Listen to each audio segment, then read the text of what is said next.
Assalamualaikum warahmatullahi wabarakatuh. Di video kali ini saya akan membahas sedikit tentang peranan emosional intelijen dalam prestasi belajar. Baiklah, langsung saja. Yang pertama, pengertian prestasi belajar. Kata prestasi berasal dari bahasa Belanda prestige, yang berarti hasil usaha.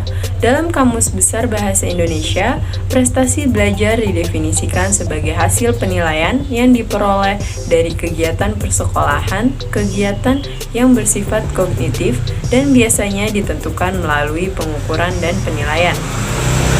Menurut para ahli, yang pertama, menurut Bloom dalam Suharsini Arikunto 1990, belajar merupakan kegiatan yang terjadi pada semua orang tanpa mengenal batas usia dan berlangsung seumur hidup. Long life education. Yang kedua, menurut Jamarah 1994, prestasi adalah hasil dari suatu usaha kegiatan yang telah dikerjakan, ciptakan baik secara individu maupun kelompok. Yang ketiga, menurut Slavin dalam Carina Triani 2004, belajar merupakan proses perolehan kemampuan yang berasal dari pengalaman.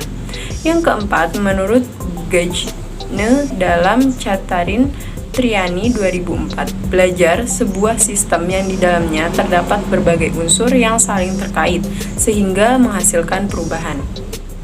Selanjutnya ada faktor-faktor yang mempengaruhi prestasi belajar. Ada dua faktor yang memengaruhi prestasi belajar, yaitu faktor internal dari dalam dan faktor eksternal dari luar.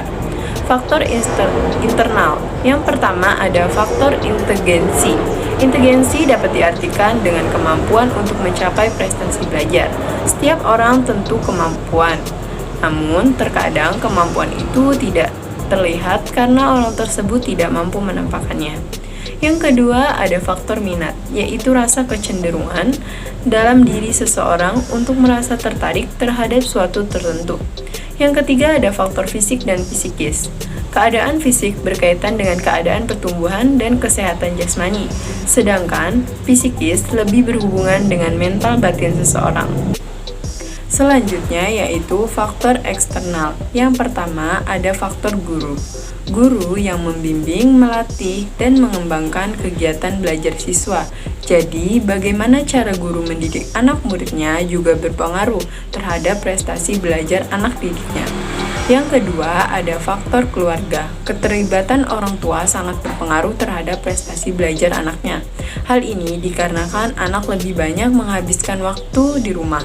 Jadi, prestasi anak bisa dipengaruhi dengan bagaimana cara orang tua di rumah mengawasi anaknya dalam belajar.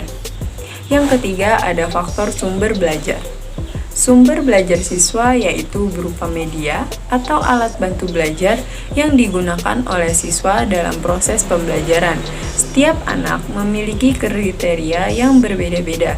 Ada yang menyukai belajar sambil mendengarkan, ada yang menyukai belajar sambil menonton, atau belajar sambil mengamati objek. Jadi, sebagai pendidik, kita harus juga memperhatikan sumber belajar yang cocok yang digunakan anak didik sesuai kriteria mereka. Yang selanjutnya yaitu pengukuran nilai.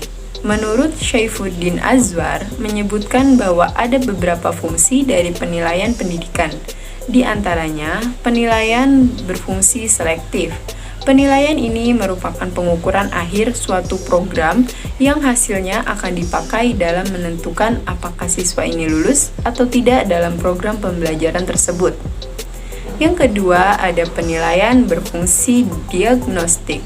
Selain untuk mengetahui hal yang dicapai oleh siswa, juga mengetahui kelemahan melalui penilaian. Jadi, guru dengan mudah untuk tahu kelemahan terhadap setiap siswa agar dapat diperbaiki. Yang ketiga, ada penilaian berfungsi sebagai penempatan. Setiap siswa memiliki kemampuan berbeda-beda antara siswa yang satu dengan yang lainnya. Penilaian ini digunakan agar dapat mengetahui di mana seharusnya siswa itu ditempatkan berdasarkan kemampuan yang siswa tersebut miliki. Yang keempat, penilaian berfungsi sebagai pengukuran keberhasilan. Penilaian berfungsi untuk mengetahui seberapa jauh program dapat diterapkan. Sebagai contoh, setiap semester, guru akan menganalisis apakah program yang diterapkan oleh sekolah sudah stabil atau tidak, dilihat berdasarkan dari nilai yang didapat dari para siswa. Materi selanjutnya yaitu pengertian kecerdasan emosi. Emosi merujuk pada suatu perasaan dan pikiran yang khas, suatu hal yang biologis dan psikologis, dan serangkaian kecenderungan untuk bertindak. Emosi pada dasarnya adalah dorongan untuk bertindak. Biasanya, emosi terjadi akibat rangsangan baik dari dalam dan dari luar. Mayer mendefinisikan kecerdasan emosi atau yang sering disebut dengan EQ adalah himpunan kecerdasan dari kecerdasan sosial yang melibatkan kemampuan perasaan sosial. Perasaan orang lain berpengaruh terhadap kecerdasan emosi, sangat berpengaruh terhadap lingkungan.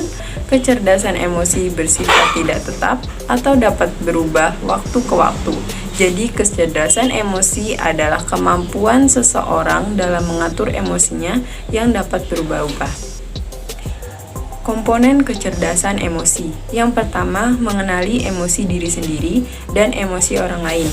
Mengenali emosi diri sendiri adalah kemampuan mengenali emosi di dalam diri sewaktu emosi itu sedang terjadi. Sedangkan kemampuan mengenali emosi orang lain sering kita sebut dengan empati. Empati adalah rasa peduli terhadap apa yang orang lain rasakan. Seseorang yang memiliki rasa empati yang tinggi akan mudah peka terhadap orang lain dan lingkungan sekitar, karena kita dapat merasakan apa yang orang lain rasakan. Yang kedua ada mengelola emosi. Mengelola emosi adalah kemampuan individu dalam menangani perasaan agar dapat terungkap dengan tepat dan selaras sehingga tercapai keseimbangan dalam diri tiap individu. Tujuannya untuk menjaga agar emosi dapat selalu stabil dalam keadaan apapun. Kemampuan ini mencangkup kemampuan untuk menghibur diri, untuk melepaskan rasa cemas murung, dan ketersinggungan yang diakibatkan oleh beberapa hal yang kita alami. Yang ketiga, motivasi diri. Prestasi dapat kita raih jika kita memiliki motivasi diri yang baik. Jika kita memiliki motivasi yang baik, maka kita cenderung tidak mudah puas terhadap apa yang kita peroleh. Dari sini akan timbul rasa ketekunan dalam diri kita untuk semakin maju dan berkembang. Yang keempat, ada membina hubungan dengan orang lain. Seni dalam membina hubungan dengan orang lain merupakan keterampilan sosial yang mendukung keberhasilan dalam pergaulan dengan orang lain. Tanpa memiliki keterampilan, seseorang akan mengalami kesulitan dalam pergaulan sosial. Sesungguhnya, karena tidak dimilikinya keterampilan-keterampilan semacam inilah yang menyebabkan seseorang seringkali angkuh, mengganggu, atau tidak berperasaan. Yang selanjutnya, materi yang terakhir yaitu peranan kecerdasan emosi dalam prestasi belajar. Menurut Daniel Goleman, kecerdasan intelektual hanya menyumbangkan 20% bagi kesuksesan dan 80% disumbangkan oleh emotional intelligence. Emotional intelligence merupakan kemampuan seseorang dalam menggunakan dan memahami emosi, baik emosi orang lain maupun diri sendiri. Dalam pembelajaran IQ dan EQ sangat diperlukan. Keduanya saling mempengaruhi satu sama lain, di mana EQ lebih berpengaruh besar dalam kesuksesan di masa mendatang. Kecerdasan emosional merupakan salah satu faktor penting yang seharusnya dimiliki oleh siswa yang memiliki kebutuhan untuk meraih prestasi. Individu yang memiliki kecerdasan emosional yang baik dapat menjadi lebih terampil dan menenangkan dirinya dengan cepat. Individu dengan keterampilan beremosi yang berkembang dengan baik, maka kemungkinan besar ia akan berhasil dan memiliki motivasi untuk terus berprestasi.